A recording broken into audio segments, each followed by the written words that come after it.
Board बेसन police ने हाफिज कुरान के कत्ल में मुलविस 4 मुलजिमान को 5 रोज बाद गिरफ्तार कर लिया। दूसरी जानिब औरंगी टाउन पुलिस ने मारूफ ख्वाजा सिरा टिकटॉकर ग्रुप को लूटने वाले 2 मुलजिमान गिरफ्तार कर लिए। मजीद तफसीलात रिजवान शाह की इस रिपोर्ट में जानते हैं।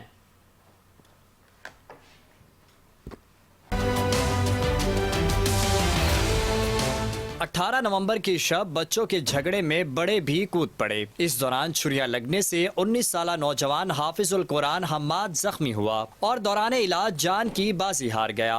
पुलिस ने मकतूल के वालिद की मुद्दत में मुकदमा दर्ज करके मुलजिमान की तलाश शुरू की और 5 रोज बाद 2 सगे भाइयों अब्दुल रहमान, सज्जाद और शाहिद समेत 4 मुलजिमान को गिरफ्तार कर लिया, जबकि गौहर नामी मुलजिम की तलाश जारी है। दूसरी तरफ औरंगी पुलिस ने 19 नवंबर की शब डिफेंस से तकरीब में शिरकत के लिए जाने वाले मारूफ ख्वाजा सरा पिंकी उर्फ खूबसूरत ग्रुप के अफराद से मंगू पीर रोड लूट मार करने वाले 2 मुलजिमान तलहा उर्फ तोती और सैयद अली शान को गिरफ्तार करके 80,000 रुपए, असलहा और मोबाइल फोन बरामद कर लिया। बोर्ड बेसन और औरंगी पुलिस की कार्रवाइयाँ बिलाशुबा काबिल तहसीन है, लेकिन शहर से कत्ल गारत गिरी और लूट मार के वाकयात की मुकम्मल रोकथाम अशद जरूरी है। रिजवान शाह, 5 न्यूज़, कराची।